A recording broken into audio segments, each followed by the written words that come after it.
name is Carol, and my co-host for today is Millie. Millie, or Melting My Heart, was the first horse on the ranch. She's an ex-racehorse from Kentucky, and she was actually purchased for my daughter Amanda. When she stopped racing, she was shipped up to Canada to be sold, and that's how we found her. Millie arrived at the ranch with severe trust issues. If an attempt was made to ride her, she pretty much just walked backwards. She had diet issues that had to be worked through, and she was accident prone.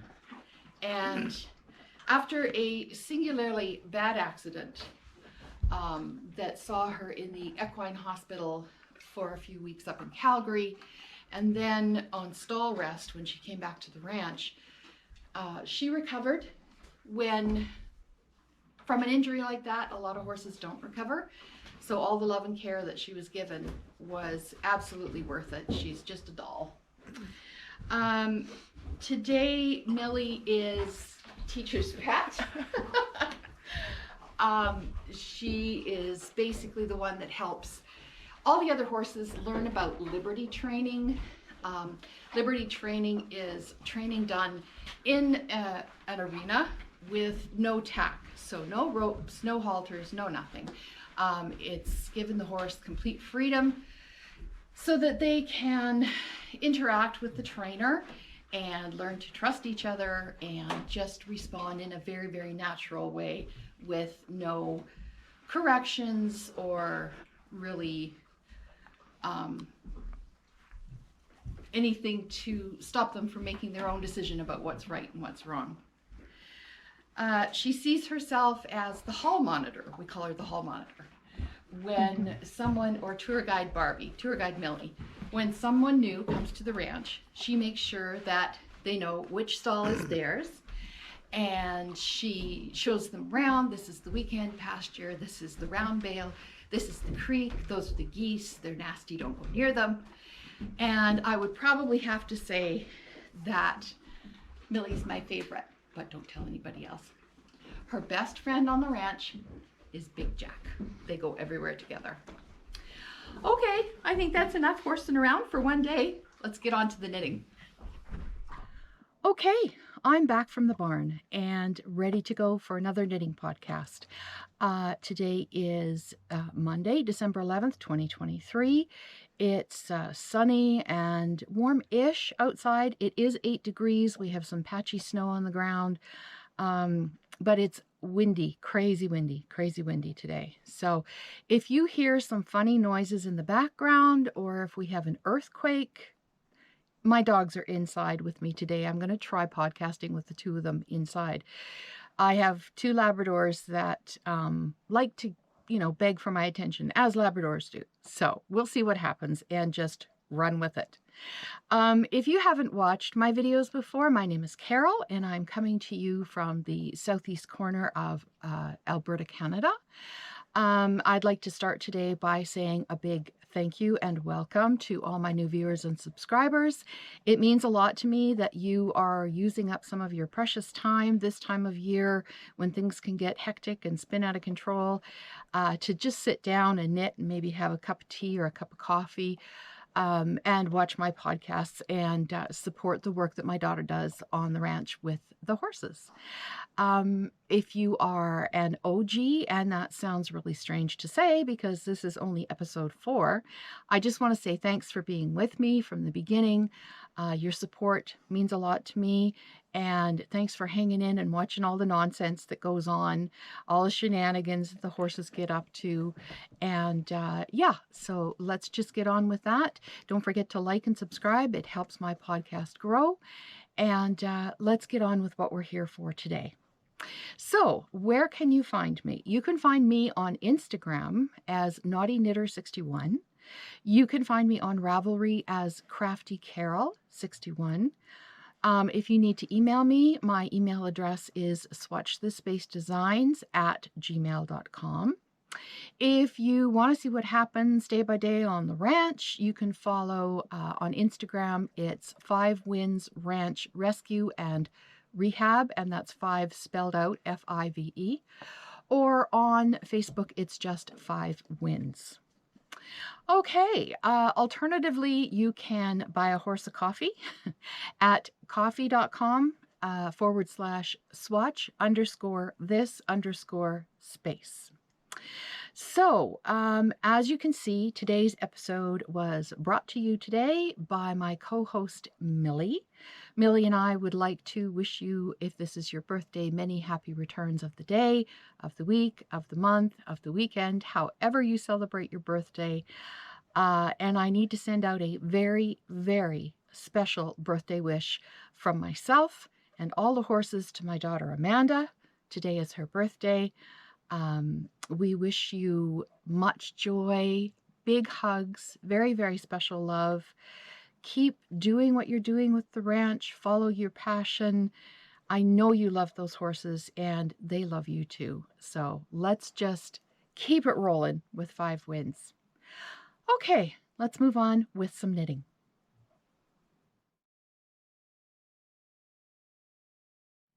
So let's start with what I'm wearing today. Today I'm wearing my Felix pullover. I do want to make a Felix cardigan, but I just haven't got there yet. I knit this a few years back. When it first came out, I used Rama PT2, and it's a colorway that is a rusty red. I don't have the number with me right now, but if you want the number, I can certainly email it to you. It's coming up a lot more red on the screen than it actually is. But if you've never knit with Rama before, I would highly recommend it. It's a very comfortable yarn to knit with, to wear. It blooms beautifully when you soak it and block your garment. What else can I say about it? This project, the Felix cardigan, was designed by Amy Christophers.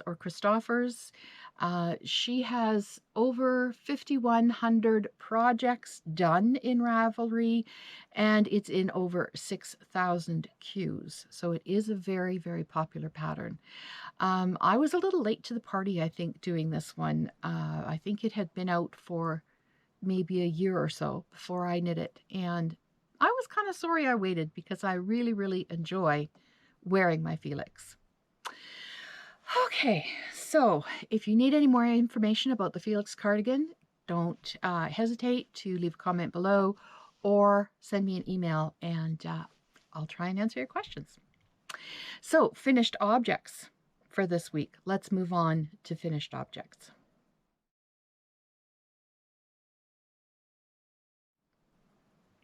So my first finished object that I'm going to share with you this week are my just vanilla, I guess you would call them vanilla latte socks done with Patons Kroy. This is the blue raspberry colorway. I just love it. Just love it. I really enjoy knitting with the Patons Kroy. It's a real workhorse of a yarn, but their colors are so pretty and so yummy. I used the Cascade 220. I don't think it's a real white. It's more of a winter white for the cuff, the heel, and the toe. And then just the Patons blue raspberry sock for the rest. So those are going to go into my rotation for my boots this winter, and I'm looking forward to wearing those. Socks are usually my go-to potato chip knitting, TV watching, sitting with friends, that sort of thing. They're simple, and I always have at least 1 or 2 pairs on the go. My next 2 finished objects are actually behind me. So let me grab them. I made 2 different friend-to-friend shrugs. This one here and this one here. Now these colors are coming out a little bit different. Let's go this way. Let's do this one first. Okay, so this one is the Rosewater colorway, and the yarn is Lion Brand Hue and Me, Hue and Me. It's a bulky weight yarn. It's what the pattern calls for, the Hue and Me. And it's knit on a size 8mm needle. I did not adjust for my ribbing. I just stuck with the 8mm all the way through and was happy with both of them. This is in the sea glass colorway. Whoop, let's go this way. There you go. This sea glass colorway is more mint. It's showing up teal. And when I ordered it, I thought it was more teal, but it's more of a mint in real color. So again, that's the Lion brand Hue and Me. I believe it's 100% acrylic. It may have some, maybe 20% wool in it, but it's another great yarn. It's budget friendly, and that pattern, it's by Leslie Friend. It's a beautiful pattern, just whips up very quickly. I know someone, another podcaster that I watched, she said she made 3 of them in a weekend. So I didn't devote that much time to it, but I could certainly get through one in about a day and a half. So yeah, it's quick knitting.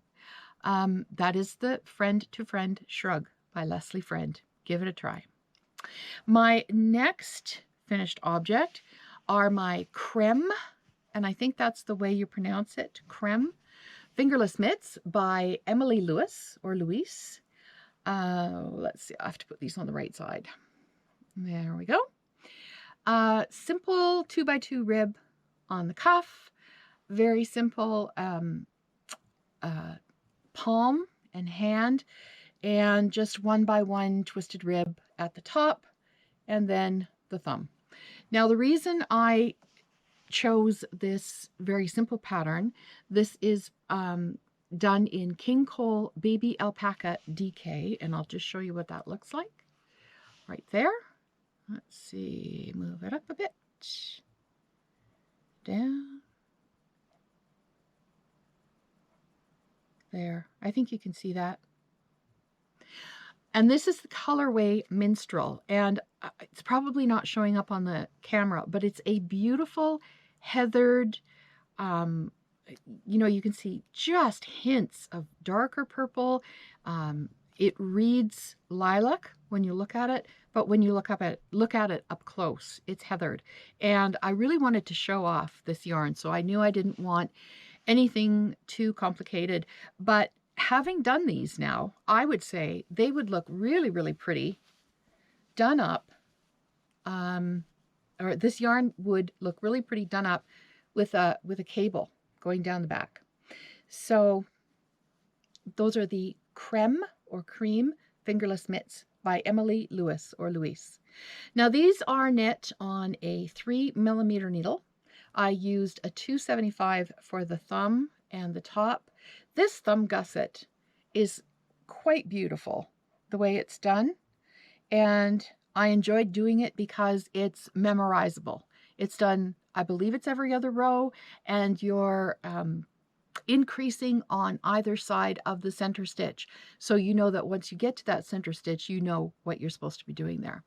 So these are a free Ravelry download. They only use about 160 meters for the large size of yarn. So again, the cream fingerless mitts, it's a free Ravelry download. If you need a really quick Christmas knit, go for it. These are quick because it's just ribbing and stockinette. So those are all of my finished objects for this week. Let's move on now to a couple of works in progress. So my works in progress you have seen before. I've made quite a bit of progress on them since the last time we were together. This one sitting right behind me is the What the Fluff pullover. It's got a deep V in the front and really nifty constructed arms. Right now I'm just working on the body and trying to get to the ribbing. Yes, that was the dog moving the light. So this one's coming along. I'm just in the knit phase right now. I'm using Estelle, or pardon me, I'm using Numana yarns in the colorway Tomatoes in My Salad, and I'm using Alpaca Blaze. It's not mohair. It's acrylic and alpaca, and it's in the colorway Curry, and I'm holding them together. So making some progress there. The next one I'm going to show you will just take me a second to grab. My next work in progress is the Nature Sweater from Knitting for Olive, her brand new book that's out. Last time I spoke to you, I hadn't separated for the sleeves yet, and now I have. I'm working away at it. I highly recommend this pattern. The lace work is intuitive. There are a lot of different charts. I think I'm on chart G now, but the instructions are simple and it's easy to follow. So if you enjoy lace work, I can highly recommend the Nature Sweater by Knitting for Olive. The yarn I'm using is the Estelle Llama Natural Worsted, and I think the color is oatmeal. I don't know. I'll have to go back and look, but I will check and I'll put it on the screen. And then the other two works in progress are ones that I showed you, I think, way back in episode 1. That is my 8-toe shawl. I'll put a picture up on the screen. And I'm also working away on my Sunshine on the Path shawl. So those are the work in progress projects that are keeping me busy right now. Let's move on. So let's move on to acquisitions. I was really excited last week when my yarn came that I had ordered for my Dala sweater. I'll put a picture of the Dala sweater up here on the screen. It is the sweater that I'm going to be knitting for Rhinebeck, and very excited to get started on it next year when we begin our Color Me Beautiful Make Along 2024.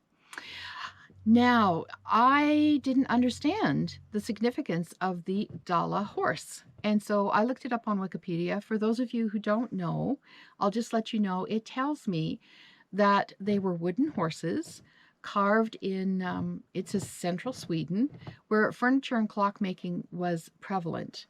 Originally, they weren't painted until the beginning of the 19th century, and they have evolved into what you see here today.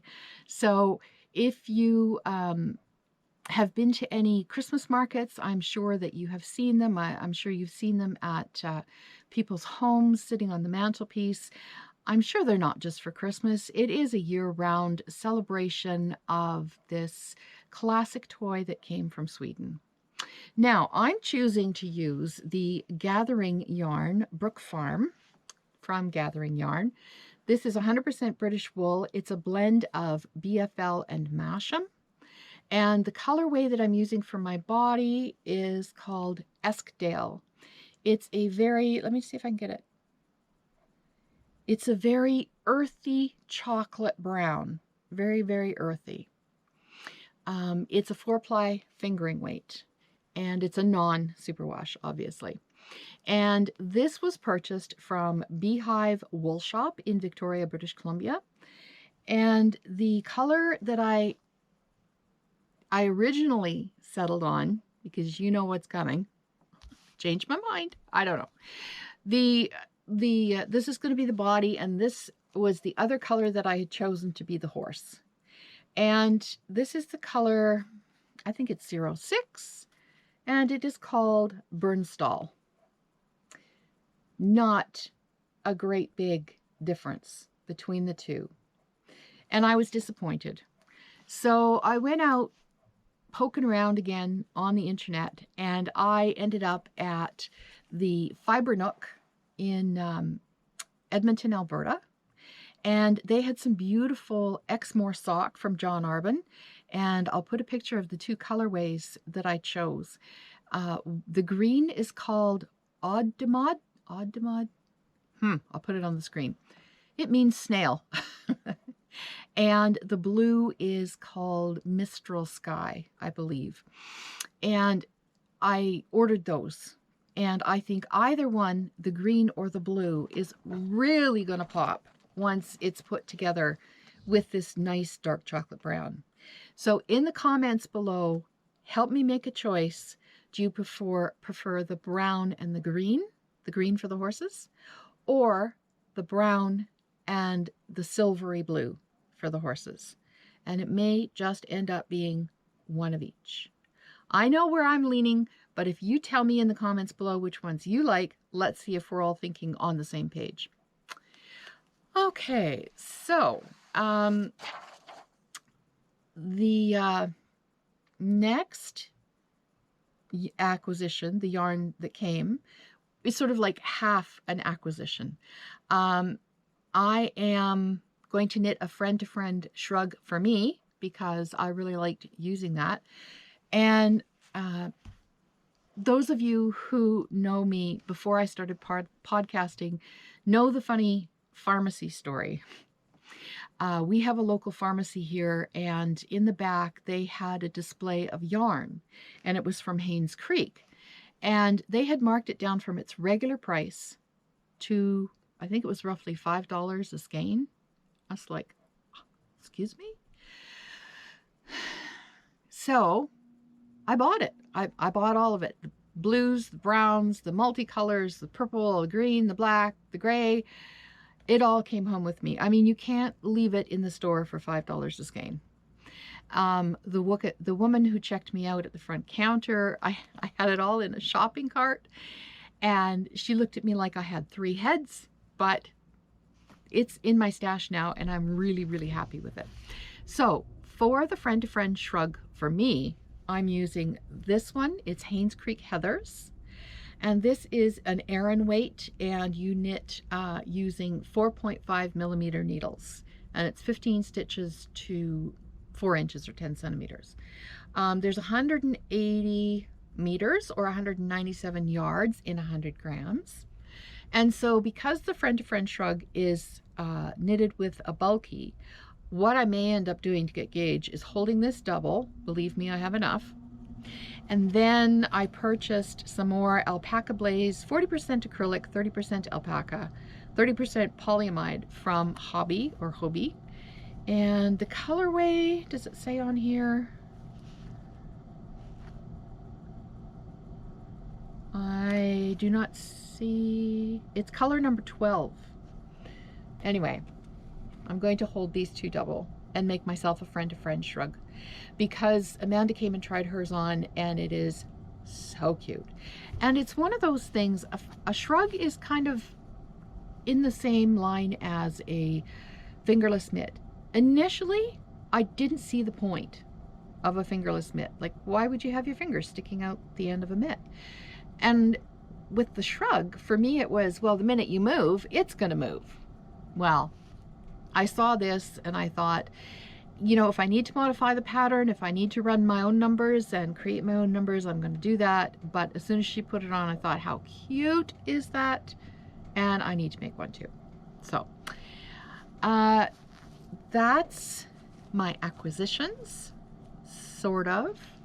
I want to move on now to my next indulgence for next year. So, in keeping with the theme of acquisitions, I'm going to show you my next indulgence for next year.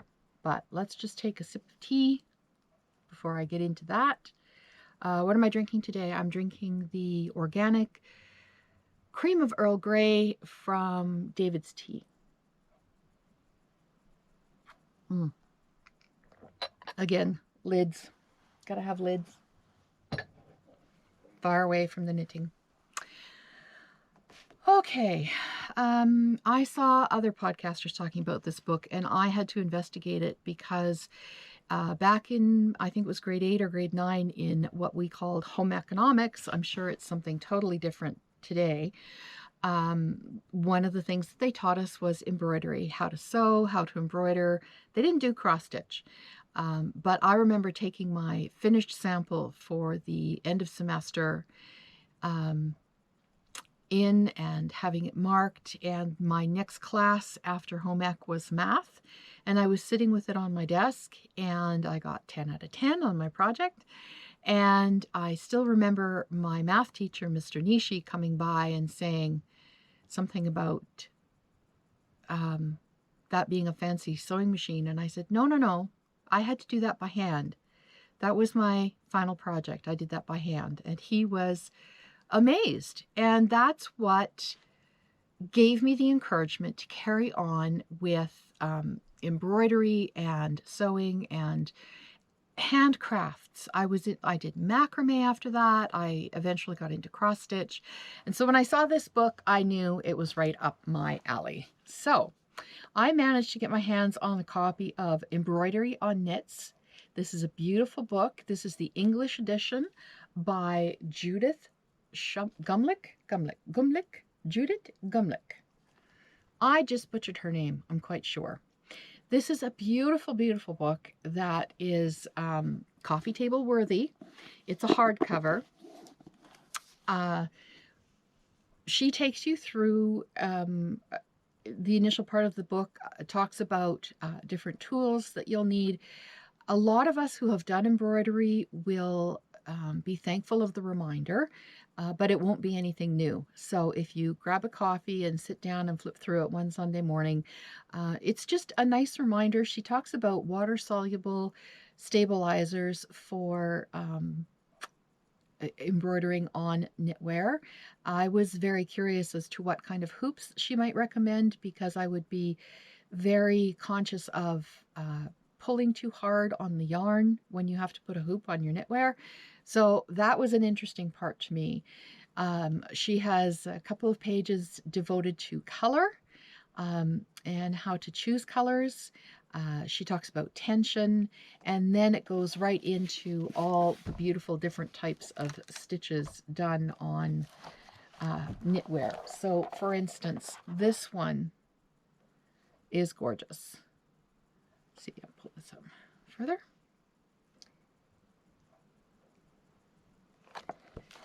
And that's something very simple that you can do on the border of a cardigan. But she's also got, like, I'm not into bugs, but oh my gosh, look at the dragonfly on her shoulder. I mean, so pretty. She has a lot of botanicals in here. She has florals. When you look at the different patterns in here, these are all traceable. So what you're looking at is something that you would put your water-soluble stabilizer over top of, draw your design, and then go ahead and start with your embroidery. She talks about scissors. She talks about needles. There's a lot of different tools that she goes through that, like I said, they're good reminders, and there's some in there that I hadn't even really thought about. So the next thing I had to do was get some yarn. Did I have to get some yarn? No, I didn't have to get some yarn. But I went on Etsy and I went to a store called Yarn Home. And what I thought I would do next year is practice on 12 by 12 stockinette squares. So I'm going to knit them up in a couple of base colors. First of all, this brown here I'm going to use, and where's the other one? This one, this is a little bit darker. You see the two together. And I may add a gray in there at some point, but I'll knit my squares big enough so that I can put the hoop, I believe I purchased an 8-inch hoop, onto the 12 by 12 and just practice my embroidery there. So onto the brown, I purchased some blue to go with. I purchased some pink to go with. I purchased some green. And this one is a gray. I think I got a brownish, a ground or a bray. I got a deeper green, a nice deep brown, which if I do some gray squares, I can use my brown for embroidering. And a couple of nice, this is the brownie gray and more of a silver gray. Looks blue. It's not. This is not blue. This is gray, silver gray. So those are all my embroidery colors. And I look forward to, I'm going to start knitting up some squares over the Christmas holiday. and start practicing all my embroidery, flowers and bugs and wheat sheaths and everything else that is in that book. My particular favorite for embroidery, and I know a lot of people don't like doing these, are French knots. But I did a piece that had probably 500 French knots on it one time, so I got good at it after a while. Anyways, those are my acquisitions. That's my new passion for next year. Let's move on. So let's move on to something that I just mentioned in the previous segment. Let's talk about the Color Me Beautiful Make-Along 2024. This is a year-long make-along that I am running for people who may have a Marie Wallen sweater in mind, who may want to start learning how to do color work. I figured a 12-month-long make-along would be a good framework because some projects take a long time, and if you're just learning color work, you'll probably want to make 3 or 4 different projects to become proficient at what you're doing. You may have to go through 3 or 4 different types of needles to find out what your favorite is. Circular is my favorite, or flexi flips. Not really my favorite, but they're a second choice in a pinch. And you may have to go through a few different types of yarn to see what you prefer and understand that the type of yarn you use is very reflective of which pattern you've chosen. So what is color work? So a friend of mine reminded me that I need to spell it out. What is color work?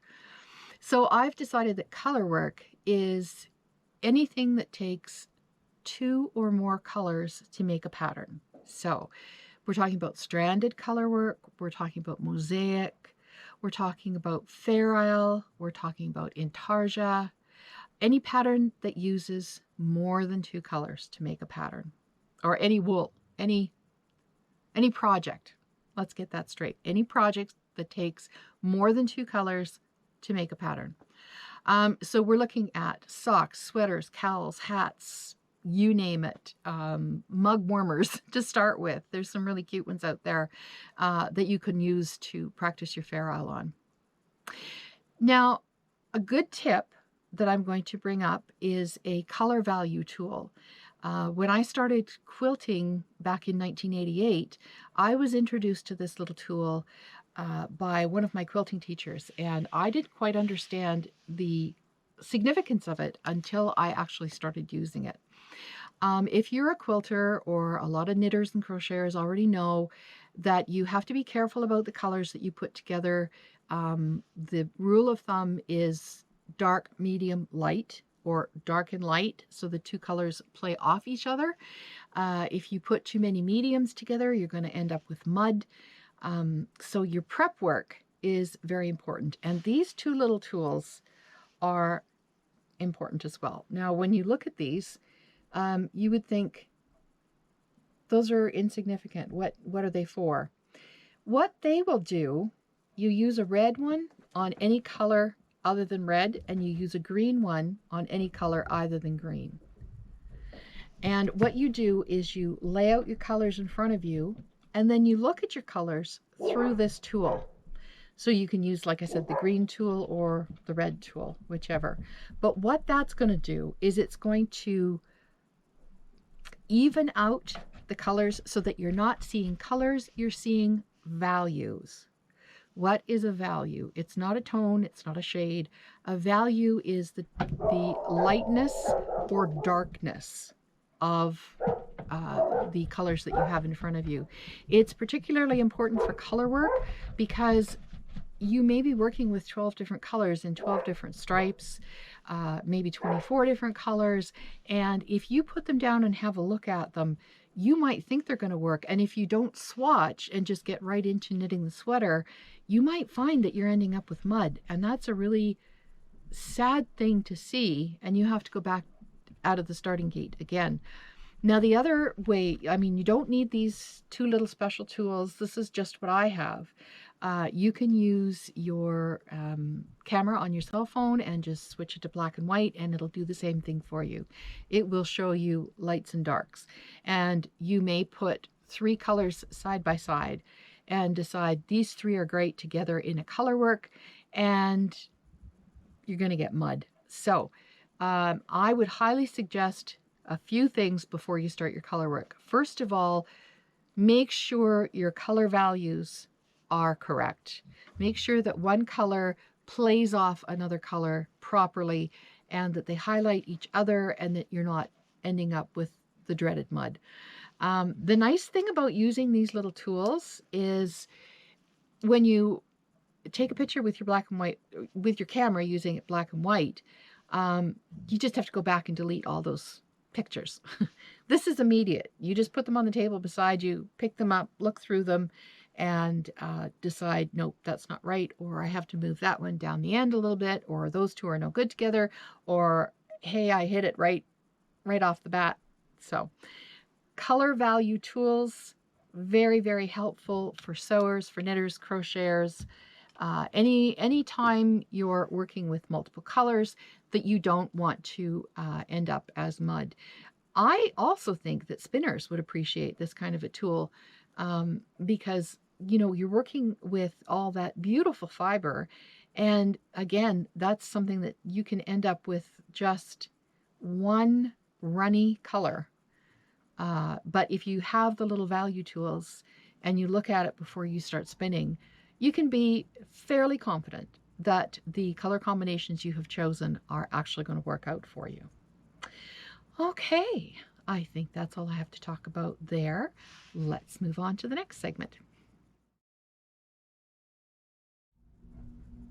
So I've been doing a little bit of exploration over the Vlogmas season. This is one of the things I like best about Vlogmas is getting to see all the different podcasters that are out there.